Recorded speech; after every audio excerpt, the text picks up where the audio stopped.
Man, another Sunday. Here we are, baby. Let's do it. What's this make? This make 3, 4? In a row. Let's do it. Hey, we coming all the time. Coming with that info. Foundational results. For Man. sure. For sure. Guys, what's good with you? Glad to be back with you on this Sunday. Again, if you hadn't checked the other episodes, the first weekend in May, we're gonna drop it. You know, tell us what you think. We got a theme song, got some good music and different things coming to you. Got some real good guests and everything coming soon to you in May. Stay tuned, stay with us. We're talking about some real topics. Again, 2 normal guys, that's the theme of the show. I want to talk about different things, politics, history, sports, different things. This channel is set up for that. It's set up for life. It's a lifestyle channel. And with that being said, we'll even get into some Christian values and different things because we're both, we believe we're believers as well. Yeah. But we're going to show you how to do those things, and then also we're going to learn from you guys. Make sure you drop a comment in the comment box. Tell us how you think about the topics, different things like that. Share the information, and go ahead and subscribe, and make sure you turn all the post notifications on. Man, what's good though? That was your week, man. Easy, man. I got no issues. I'm here. I'm alive. Lord woke me up this morning. Hey, and ask for nothing better. Yeah. How about you? Man, I'm good, man. I'm gonna tell you, I've been thinking about the DMX situation. Okay. You know, we had it last week. We had a prayer. Yeah. I think it's only right to kind of start off and say a prayer this week. You know, just because I feel like it sets the tone. I love DMX for being him, but I'm also a person that believes in setting the tone for myself. So, Yeah. before we get started, we're just gonna say a quick prayer for those that have, gone before us and those that are struggling right now. There you go. Lord, we come to you right now. We come to you real and correct. We just ask that you pray over the audience, pray over the people that are viewing this, people that are receiving this message, to gain something from it. And we just ask to increase in what we're doing and to increase through you. In Jesus' name we pray. Amen. Amen. Yeah, man. So yeah, DMX, man, that situation. I just watched a little show last night on Drink Champs. Shout out to Drink Champs. You know what I'm saying? All them boys, we love your show. We certain, podcasts, different things like that. We're fans. We tune in, YouTube, we watch people's things, but I saw that he was real big on being who he was. Yep. Yeah, he wasn't On and off the camera. Yeah, you didn't have to worry about who he was gonna be. You didn't have to worry. If he didn't like you, he didn't fuck. He didn't mess with you. I go all the way back. 98 was the year I graduated high school. So that was like a year that was crazy. 98 was a great year. Belly. Ooh. Yeah. Belly. See, when he said, ooh. You know what I'm saying? Classic. Things that will never get old because of the characters, the way it was set up. I think about, graduating high school. I think about the fact that, it was just a special year. You know what I'm saying? There was a lot of people that were born in that year. Obviously, there was a lot going on. You know what I'm saying? There was a segue. 98 was right before the millennium, before the 2000 era, right before we got into really the 21st century. So really in 99, everybody was getting ready for the Y2K. That's it. Remember back in the day, they kept thinking that the computers are going to revert all the way back to the first year. And then once they revert back to the first year, all our infrastructure will be lost. Yeah, we wouldn't be able to use anything anymore. Remember the technology, all that was supposed to go out. Yeah, they were telling you to roll back your clocks, check your Yeah. bank accounts, different things like that. So DMX, man, was way before his time. He was a millennial without being a millennial. Sure. You know what I'm saying? Because his mindset was always fast forward. And I think a lot had to do with that, all the struggles that he went through. God was the one thing that gave him a peace of mind, allowed him to go through it, even though there was a lot of pain from a lot of things. And we all experience pain. Yeah, but you know what they say about God though, right? Tell me. They say God will never, and that's not say, I know. Right.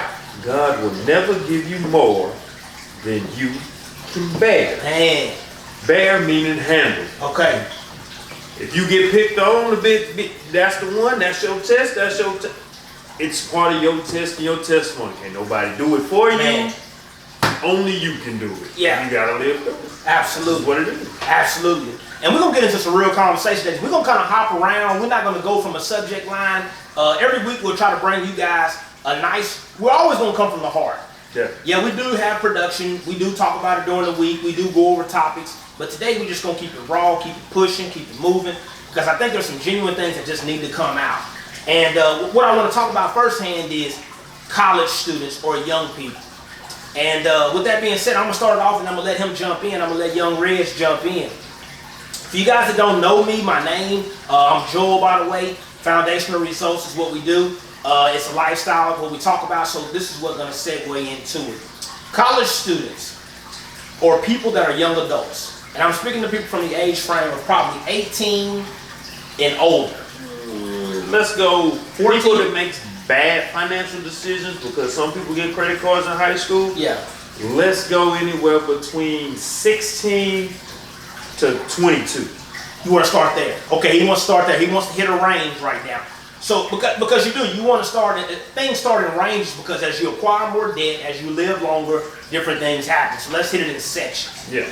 Most young people, guys, when you get out of school, the first thing you think about is how to make money. We know everybody wants to get the bag. Always trying to get the bag. Everybody wants to get the bag. That's not still trying to get the bag. That's what it is. That's not an anomaly. So with that being said, we talk about this all the time. But let me ask you this. Yeah. How many people actually know how to get to the bag? I don't think a lot of people know how to get to it. I think that the fact is, by saying that I'm not distracted, by saying I'm doing this, you feel you are. True. And what I want to say is this. Let me give you a little bit of the background as far as on the way how I looked at it, or how I view getting the bag. For one, to get to the bag, you have to learn who you are first. You have to get into a point where you're comfortable with the ups and downs, the ebbs and flows. Because getting to the bag is not a yellow brick road like going to Kansas. No. Right?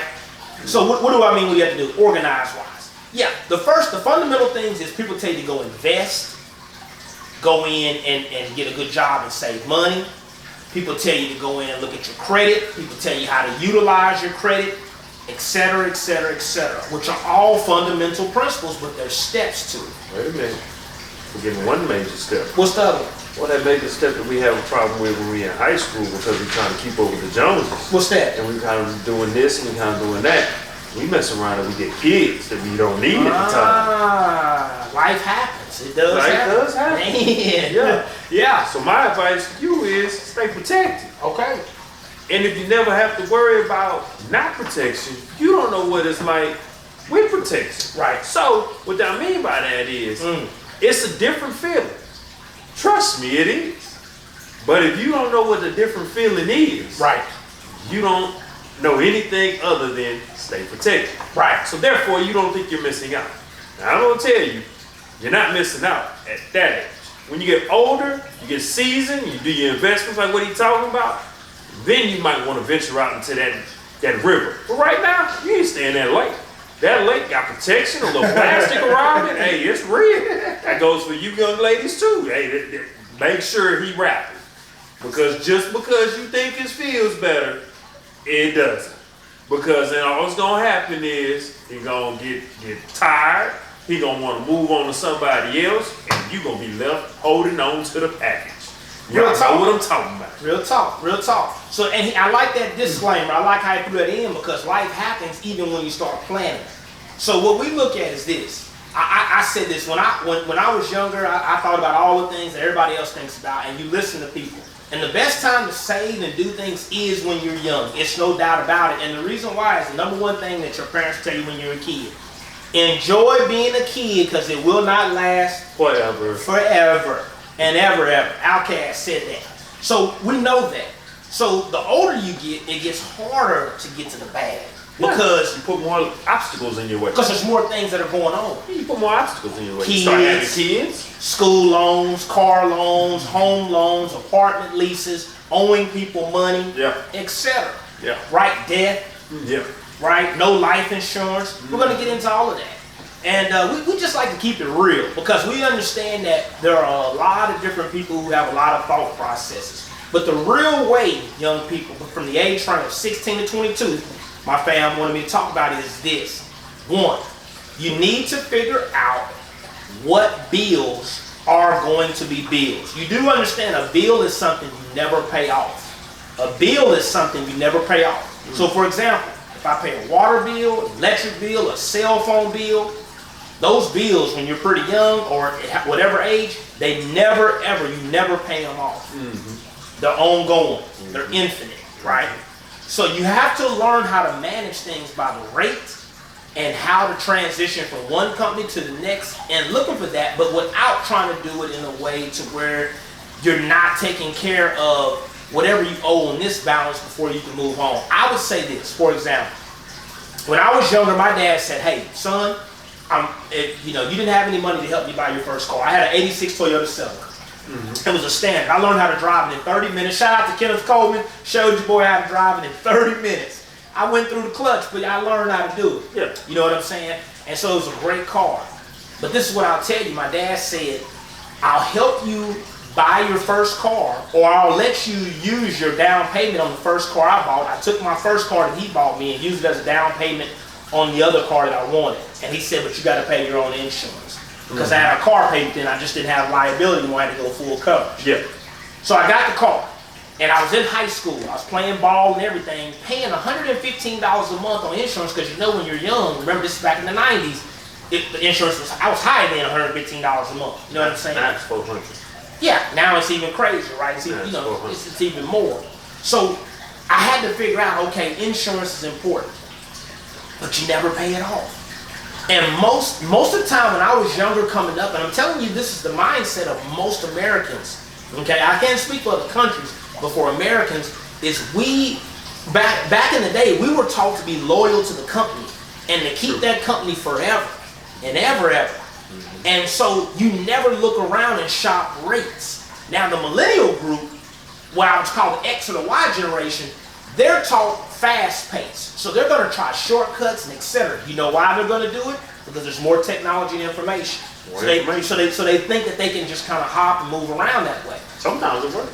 And it does work sometimes. But this is the one thing I'll say this, and this is the key word. You're going to hear me say this throughout the show, through the entirety of this show, is that you have to be careful about not being overly impulsive. Because what I mean by that is, if I have a debt with one insurance company and I don't pay it off and I go to another, now I'm affected because my rate is going to change. And what I mean by that is take care of your bills. If you sign a contract with an insurance company, take the loss. If you're young, if your parents are helping you, if you're paying it, pay that amount until you can get out of that contract. Usually insurance contracts are set up either every 6 months or every year, or you can go monthly. There's a lot of ranges, but pay it off. Keep the credit standing good till you can get to where you get a good rate. Also, for those that when you get apartment complexes, that same age range, because y'all are going from high school, you usually got your insurance. That's what I'm talking to you, because some of you high school kids, y'all have insurance you have to pay on your own, or your parents have to pay. So, try to stay accident free as much as possible. We know accidents happen. If you're paying your insurance like I did, make sure you pay it. And then as you segue into college, now you get an apartment. Now you're dealing with light bills, water bills, and etc.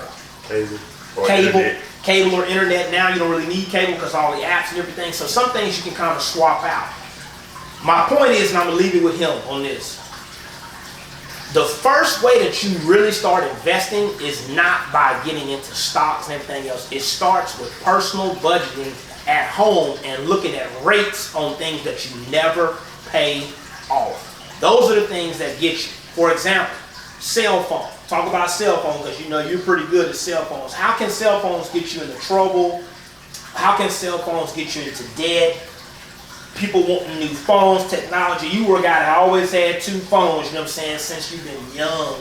Yeah, that's true. So tell us about that. Well, how can we save on cell phones, and are they necessary to always update and upgrade? All right, so I would say this.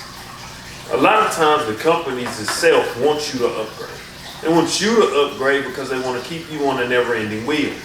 What I will say is this. Every good phone is really probably good for about 3 years. So you should get at least 1 year of not being able to make those payments. Now, you might want to say, well, what payments I'm talking about? I'm talking about those little extra payments where you look up and you're like, man, I didn't know my bill was that much. But they really tacked on an extra 25, an extra 30, an extra 40. Yeah. Well, let me run the math to you. So I say extra 40, but they put you down for 2 years. So that's 40 times 24. 40 times 20 is 800, right? So now we're going to add up another 80. So you just paid $880 for that phone. Now, is that phone probably worth it that much? Yes, it is. Well, I'm going to ask you the question now. Once you pay it off, what you going to do next? Go back and go get another phone. True. And once you go back and go get another phone, you put yourself on a never-ending Ferris wheel. Yeah. It never stops. You're a hamster that keeps moving. And eventually what you're gonna do is you keep racking up all these bills, and all you're gonna do is you're gonna be the one to do that says, I live paycheck to paycheck, and all I do is work to pay bills. And I barely have a little money to do anything I wanna do. So that forever will keep you in a place of always being an employee, never being able to get out there on your own, never being able to make a move, never being able to do none of that because you're constantly too busy on the hamster wheel. Right. You get so confused on just moving on the hamster wheel, life will pass you by because you believe all I need to do is make more money. But all you're gonna do is make more money and spend more. So it's a constant revolution. You constantly keep doing it. So with the cell phone thing, because we know the cell phones are a big thing for young people. They're a big thing. Like bigger than what we thought when we were coming up. I think pagers were big for us. Yeah. Right? But cell phones are a huge deal. Cell phones get you in a lot of debt. Yeah. For young people, because the thing is you keep upgrading. You keep upgrading. Because the companies it's not the unlimited text and data. That's the given. Because the companies tell you to. Yeah. Oh man, it's got a better camera. They had a better camera last year. What's the difference? What's the difference? Right. He's talking about like when you really look at the camera, you see a minute difference. Is that minute difference worth you paying an additional $25 a month? Right. That's a question up for you. Yeah, I got $25. I can do that. Well, let me explain something to you, young man or young lady. Why wouldn't you take that $25 and invest into yourself? What I mean by that is... What do you mean by that? Put it in a savings account. What type of savings? Well, once you get into a regular, first you gotta use $25. You can't do much. Right. So first you gotta go savings first. Right, okay. Then after you go to savings, go to CD. And if you get enough money into the CD where you don't touch it, it's gonna come back and give it to you. Now, the real plan is, and this is the one that most people don't do, you especially you young people, buy insurance. And I'm gonna tell you the reason. No, buy insurance for your life. I'm gonna tell you the reason why. Oh, he's switching gears. Okay. Because this right here is gonna tell you, it's gonna change your life. It would have changed mine, but I was too dumb and I didn't understand what was going on. So I want to let you know what's happening. When you're young, you get the lowest premium ever because they believe that you're not gonna die. They're betting on you not to die. So when you have that low premium, you're going to set it up for a number. Once you set it up for whatever number you want to set it up for, if you die, okay, so you got to make sure you get the right policy. Talk to your insurance person. Pause for a second. You're talking about taking the $25 instead of upgrading it and using that money to invest in a life insurance policy. Yes. Okay. Yes. Okay. So you take the money and you invest it into a life insurance policy. Now we're talking about long-term growth. We're talking about the difference between having a cell phone, which you already got, and you're just trying to stay up with the Joneses, versus actually building up wealth later on. Because if you outlive that policy, because your policy is usually only 50 years, right? You buy the policy at age 15, 16, you can now. You're able to buy insurance. Two types of policies he's talking about, guys. He's giving you an example of a life, which would be a term contract, a term insurance, or you can do a cash renewable contract. Yeah, exactly. Okay, go ahead. Okay, so once you do that, all right, so you put the $25 in there, and you keep putting $25 in there, and your premium probably might even be less than $25. Let's just say 25 because we know that's how much your phone is. You put the 25 in there, but the policy that you wanted was $500,000. Understand what I just said. Your policy that you wanted was $500,000. You're 16 years old. You drop the $25 in it a month. Right. $25 in it a month. By the time you get to the point where they be like, hey, look, you can get some money back on this cash. You can start borrowing from yourself, people, and you don't pay anybody insurance. Leverage. You don't pay anybody no interest. You want to talk about interest. You want to talk about points. That's how these boys win it. You want to know how buildings? Look in downtown. Look and see what you see out there downtown. The tallest building in downtown in all of your city limits, and this goes on for the whole United States, probably even some of those extra countries that we didn't acquire. The tallest building is a bank. Why? Because they making money off the interest. So much money where they can build a monument that says We appreciate your services, not keep giving us money. And let's rewind that back, because he's making a great point. He transitioned real nice. Again, the theme of the conversation was figuring out how to get to the bag. You don't get to the bag by going to the stock market first, right?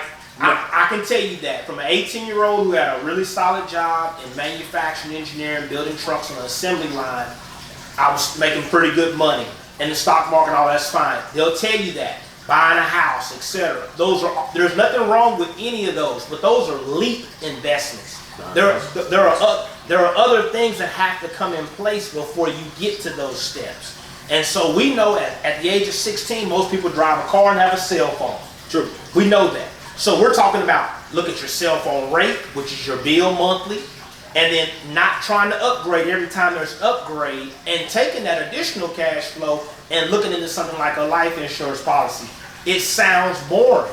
It's a disinterested investment. We know that. But the people who acquire money and make money, they think in a logical way like that. Early, not late. Because again, as he mentioned, as your age, weight, and health change, your premium goes up on your life insurance. Okay, so that's a great point. Yeah. So the same point that he's saying, I'm gonna bring it home.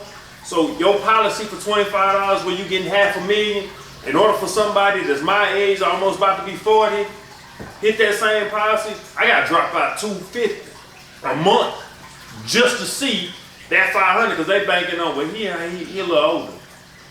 He got a little bit of. He might have some pre-existing conditions. Then you start running all that. You 16, ain't never gonna ask you about the pre-existing conditions. And that's a large month that he gave y'all, the monthly premium $250. He's saying that depending on your underlying conditions or pre-existing, it can go from $50 all the way up to $200 per month. Yeah, well, it depends on your actual what your value of your plan is gonna be. Right. When you go $500,000, right, premiums go up. Yeah, and because most of them is 100, right? Well, so when you go in $500,000, that means you want more than what the normal premium is. So therefore, those normal numbers that you see, nah.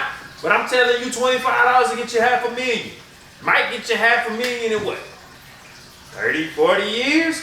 Add the numbers up. 16, 30, 40 years. If you go to work, most people can't retire at the age of 55. I'm going somewhere now. So most people can't retire at the age of 55. But if you can actually go in and use that, now watch, use that to take out a loan on your own policy that you don't really have to pay back if you don't want to. You just keep paying $25. Okay, so let's sum it up. Let's sum it up for him, because you got to chunk it to people, because you're moving quick, but the points are great.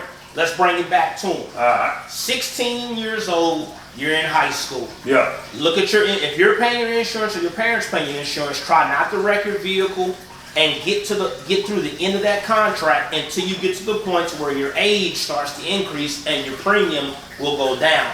Also, another thing to look at is when you pay your insurance, young guys, young men and women, if you're paying your own, take a look at your deductible. Your deductible doesn't necessarily, if you have a better driving record, you don't need a high deductible. Because the higher the deductible is, the lower the premium is going to be. These are just things. We're talking about. You said it backwards. So if you have a good driving record, you should want a higher deductible so you get a lower premium. But if you have a horrible driving record, you're probably going to get a lower deductible, but you're going to pay higher premiums because you might wreck your car. Well, that's the contrast, right? That's the two-way part of it. Yeah, absolutely. So, and that you want to look at that when you start paying for the insurance, right? Look at where we're starting. We're starting with things that are starting with you. Mm-hmm. So insurance, deductibles, premiums, important, because you're looking at the rate. Remember, you never pay it off. It's a bill. Cell phone, you never pay it off. It's a bill. So if you continuously update and you don't divest, what they call it divesting, and create a multi-effect in your asset portfolio, that's what he's talking about with life insurance. That's an asset. It's not a liability. A liability is buying a new phone every year it comes out and thinking that because all you're doing is you're rewarding the same thing that you're never going to pay off. Mm-hmm. So we know that, right? Mm-hmm. So we really wanted to come to the young people today and talk about, make sure you look at bills from the age starting early. Make sure you look at what thing is a bill and what's not. I pay off my car. My car is not a bill because I can pay off my car. Then you pay yourself back. You always, yeah. Okay, so if you pay your car for 5 years, you want to pay it yourself back for at least 2. Minimum. At least 2. If you can get 2 years worth of no payments and keep making the same payments and keep paying and you pay back yourself, now you got savings, partner. So I love it how he went there, and you got to think, you have to think, and let me slow it down for people. Bills versus non-bills. Insurance, cell phone, or bills. You never pay them off. You never pay them off. Excuse me. Yes, I think I said it right. Yeah, you never pay them off. The things that you can pay off is, for example, it could be a car. You can pay off the cell phone, but you never pay off the service of the cell phone. You never pay off the service of your cable or your internet bill. So I'm always looking for the better rate. Now, once I become very, very smart at looking at rates, keeping my credit and everything where it needs to be. And guys, credit is made to fluctuate. People, credit utilization, different things like that, you'll learn how to use credit in a lot of ways. But if you start really early and you get out there and you overload yourself, it's going to be hard to get out of it. I'm glad he brought up credit. I got a great point for you. Be careful with credit. All right. Overloading credit. Hey, you looked up, you applied to something online, it worked out. Next thing you know, they gave you a card in your name. Man, they gave me a card. How much I gotta pay? Oh, so if I just spend $300, my payment ain't gonna be nothing but 10? Okay, yeah, I can do that. So when the latest come out, let's say you wanna go to the department store, the new J's come out. You go to the store, you swipe, boom, that's it. That's your purchase. How much you pay for your J's? Let's say you bought some retros. He specializes. That's what he does. He sells shoes. So I know the retro price. Retro price is gonna be $205. They're $190. They're $205 right now. That's tax, title, license, everything. That's yours. That's your shoe. It's $205. Okay, but you swipe it. Let me go back here and I want to show you something.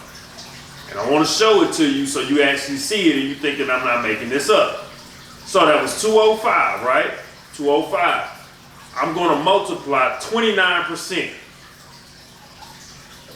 205 plus 59.45 is $264. Because you were unable to wait and leave those shoes alone because you had to have them right now, you paid $264. And you say, well, I ain't tripping, $264 there, that one number like $10 a month. Cool.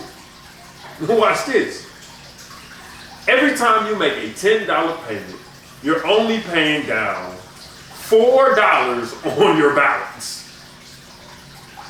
Hear what I said. Understand who's getting paid. You're only paying your balance off with $4 out of that 10. Where's the other 6 going? That big bank in the sky, baby.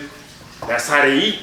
They eat off our stupidity. And see, let's stop being stupid. And we are, and that's what we're saying. And I know it feels like we're kind of bouncing around, but these are our main things. We're talking about the age range of 16 to 22, which could really apply. And stay away from the credit cards when you get to college. Just because you're 18 and they want to give you a credit card, because they know, look here, when you finally graduate and you get your job that you need, your job is your credit. Now the first thing you're going to need to do is buy what? A house. Why you buy a house? You buy a house because it's an asset that always appreciates, but we don't want to move too fast. We're going to break out. We're going to keep this rolling because we know financial management. The reason why we know financial management now is because we went through the down to come back up. Because we old. And we went through it. You say old, but you don't have to wait till you get old to do it. He used to give me crap, guys, for having good credit since I was young. Yeah, I messed up my credit. I did everything that I just told you about, and I'm just trying to let you know and be on full transparency about what I know now versus what I know then. Had nobody ever taught me about credit. Right, that's what nobody ever told me about these things. Right. My parents was always like, man, you ain't worried about no credit. They can staple something to my credit card. This is the mentality that I grew up in. Now, let's talk about the other side of the house. There are other homes that have good credit, and they don't want their kids to mess up their credit, and they don't want their kids to mess up their credit because when they get out of school, they can actually utilize their credit and get something that they want, not something they have to get because that's all somebody will give them. Use your credit smartly because your name is attached to your credit. And for everybody in there who say, man, I'm as real as my word. If I said it, I'm going to do it, and I meant that. Understand you saying the same thing with your credit. So if you mean something about your credit and your credit is real to you, make sure you pay them people back. Even if you get into the bad habit of buying Jordans. I'll tell you this. Put them on a 3-month plan. Don't put them on a 3-year plan. Because if you put them on a 3-year plan, you still build one of them buildings in the sky. So hold on. Let's wrap it up. Let's keep it real tight knit though for our group, for our audience. This is a financial management understanding for the age range right now between the age of 16 to 22. And we're talking about things that you never pay off. We talked about bills that are they're not bills, excuse me, they're not bills because you never pay them off. Insurance, car insurance, house insurance, etc. But usually for a younger person, they don't really buy homes at that early of an age, but just in case you are, insurances are things that you should always look at the rate and the deductible according to how you live and how you drive. It's important. 2, cell phones. It's never been about trying to go out and get the best cell phone every year and continuously waste money out of pocket or be paying on a bill where you could use that additional money to go into a life insurance policy. Which, for example, us being 2 black men, the reason why we say that is because we've had death in our family and no life insurance was there and you had to come out of pocket. And who got 20 bands? You know, it gets expensive. So, and we know that in our community, which is the black community, we know we wait for a long time to do fundamental things like get life insurance, knowing that the fact of how we eat, etc., you know, whatever it may be, there's a lot of reasons on why, but life insurance is vital. Yeah. Okay, and the third thing we talked about was he mentioned, was credit cards. He brought that into the picture, and credit utilization. Credit utilization, if done properly, can take you to a whole nother level. Sometimes what happens though is if you get wisdom of credit utilization at an early age, sometimes you can become arrogant to the point to think that you can overload and then it's hard to reel it back in. So as a younger person who had credit and different things like that, you don't want to get credit cards with large balances that you can't necessarily pay for. You don't want to get into trying to spam or scheme or plot or figure out a way to beat the system on that. Because what happens is it's a paper trail. And so even if you got off in that situation and you go to another, your name, like he said, it's attached to it. So when they start connecting all the dots, then you start having IRS problems. Then they start sending people out, you know, towards you. It becomes an issue. So be careful with trying to do too many things when you start out young people with credit cards, different things like that. Low balances, prepaid credit cards are good. Putting simple things that are on there, paying them off every month is important if you can. Pay them off every month, build your credit number up. Because when it comes time, the best investment you can buy is a what? A house. And he knows that. We're going to talk about that. We're going to move on from that, and that's going to be another episode completely. We wanted to touch on the fundamental things that are not bills that you never pay for, and as a young person, how to grow.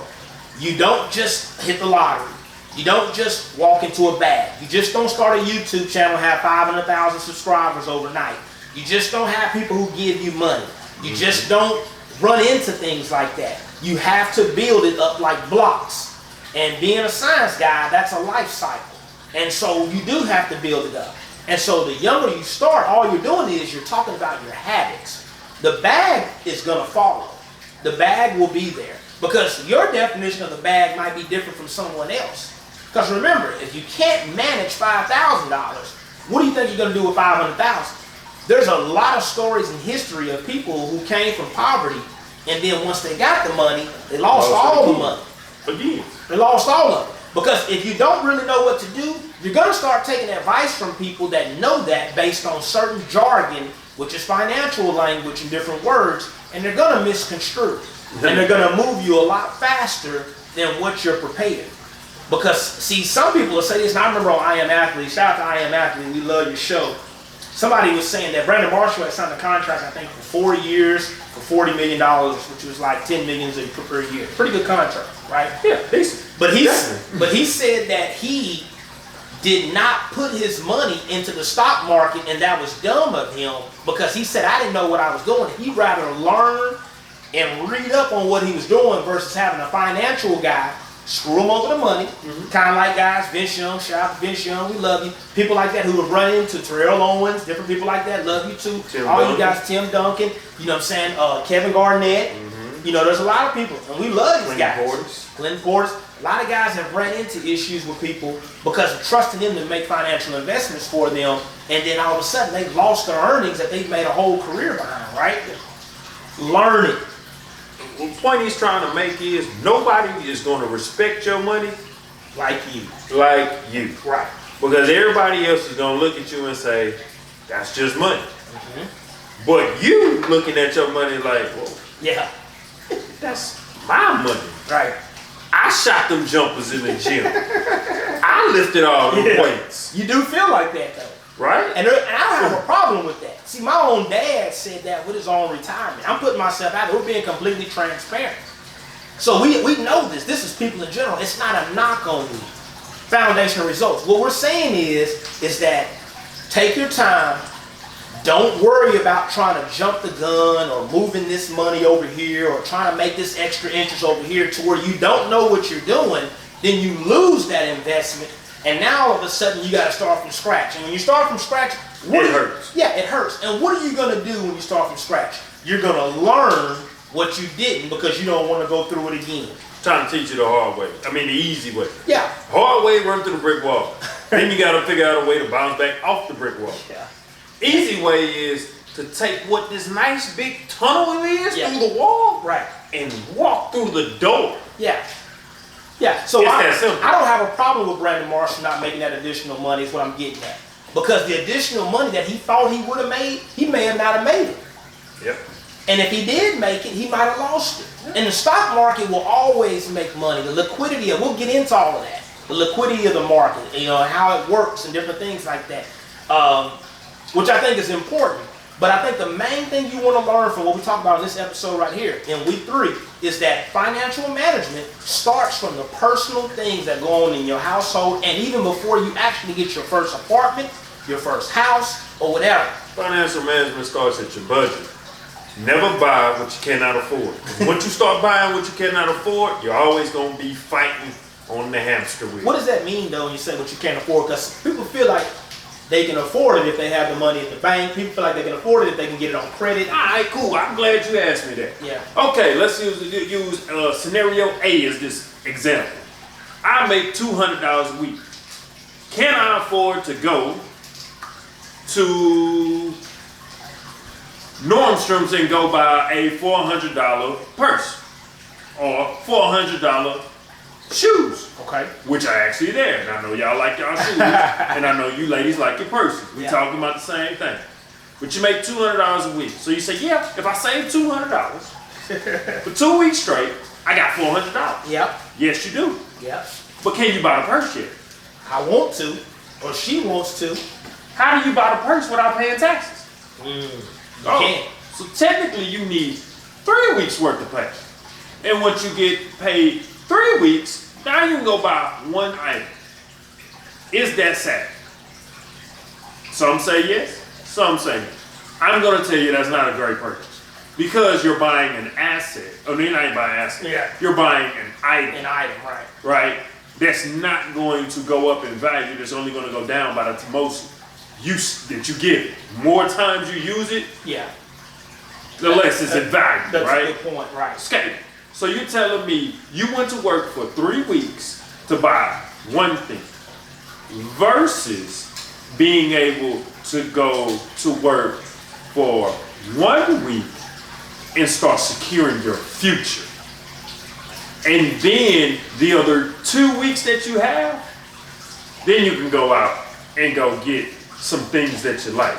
But a $400 purse isn't what you need. Because in the end of the day, when you start doing all the math, you make $800. You spent $400 on a purse. There's this thing called tax. So it's gonna be more than $400. So really you're in 3 weeks worth of pay with some overage plus your extra. So you're left with $360. I say $360. You're left with $360. And what he's saying, guys, and I'm not going to speak for him, but I think what he's saying is don't let your eyes be bigger than your stomach. Basically. Whereas understand where your budget is, right? Right. So if your budget is dollar menu, stay on the dollar menu. There's nothing wrong with it. But once you jump off the budget and say, well, hey, I can go do this and I can go do that, that's cool when I'm going to Papa Do's. Yeah, that's cool. Ain't no wrong going to Papa Do's. I go to Papa Do's. Papa Do's is a good spot. Y'all know I'm in Texas, so that's what Papa Do's is a spot. We like Papa Do's. So, with that being said, going to Papa Do's is great one time. What you gonna do for the rest of the month? Because you're gonna spend $100 in Papa Do's, right? But you still gotta live for the other, 3 weeks? So let's wrap it up. Let's wrap it up for this week. Financial management coming with you. Foundational results this week. We wanted to talk about financial management for a specific age range. This episode, ages 16 to 22. Things that are bills and that are not bills. How to become a master of your budget before you actually start spending on things like houses, real estate, stock market, and etc. Even credit utilization. Start with your own personal things at home. Look at the small things. It's the little things always. Start with those things. Once you can start minimizing those things and figure out what things you need versus what things you want. And there is a complete black and white transparency on what you need and want. And if you need any help, reach out, get in the discussion box, the commentary box, talk about those things. I'm a former life agent for insurance. That's why we talked about that. If you want to get in and talk about insurance, that's fine. You know,